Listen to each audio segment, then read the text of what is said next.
ওমানে স্মরণকালের অন্যতম ভয়াবহ বন্যায় জনজীবন হয়ে পড়েছে বিপর্যস্ত। নারী শিশুসহ প্রাণ গেছে বহু মানুষের।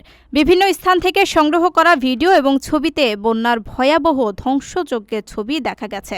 ওয়াদির তীব্র স্রোতে মানুষের শখের গাড়ি ভেসে যাচ্ছে খেলনার মতো। প্রবাসীদের বাসাবাড়ি থেকে শুরু করে স্থানীয় মসজিদেও ঢুকে পড়েছে বন্যার পানি। আকস্মিক এই প্রাকৃতিক বিপর্যয়ে বাসিন্দাদের মাঝেও চরম আতঙ্ক বিরাজ করছে। চলমান বৈরী আবহাওয়া কিছুটা শান্ত হতে শুরু করলেও আজ দিবাগত রাত অথবা শুক্রবার ভোর থেকে দেশটিতে বৃষ্টির আরেকটি বড় ঢেউ আঘাত হানতে পারে। আবহাওয়া অধিদপ্তরের মহাপরিচালক আবদুল্লাহ বিন রাশিদ আল খাধুরি জানান, বৃহস্পতিবার দিনের বেলা পরিস্থিতি তুলনামূলক শান্ত থাকলেও রাত থেকে বৃষ্টির মূল ঢেউটি শুরু হবে, যার ফলে মুষলধারে বৃষ্টিপাত হতে পারে। এটি হবে চলমান এই বৈরী আবহাওয়ার শেষ ধাক্কা। তিনি জানান, প্রথমে বুরাইমি ও মুসান্নাম প্রদেশে এর প্রভাব পড়বে এবং পরে তা অন্যান্য প্রদেশেও ছড়িয়ে পড়তে পারে। শনিবার বিভিন্ন মাত্রায় থেমে থেমে বৃষ্টি হতে পারে।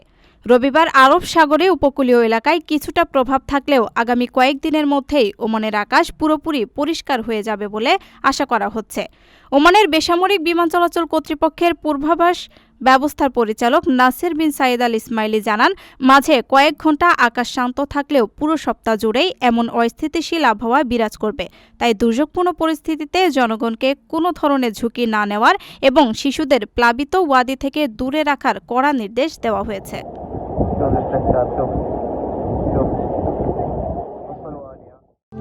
প্রবাসীদের জন্য নির্মাণ হচ্ছে দেশের প্রথম স্মার্ট সিটি, যেখানে থাকছে স্কুল, মসজিদ, হাসপাতাল, সুইমিং পুল, হেলিপ্যাড, পাঠাগার, জিম, সুপারমার্কেট, শিশু পার্ক সহ সকল নাগরিক সুবিধা। মাত্র ৩০ লাখ টাকা বিনিয়োগে মিলছে আকর্ষণীয় ফ্ল্যাট। প্লাটিনাম ইনভেস্টরদের জন্য ঢাকা বিমানবন্দরে ভিআইপি প্রোটোকল সুবিধা। বিস্তারিত জানতে যোগাযোগ করুন স্ক্রিনে দেয়া হোয়াটসঅ্যাপ অথবা ইমো নাম্বারে।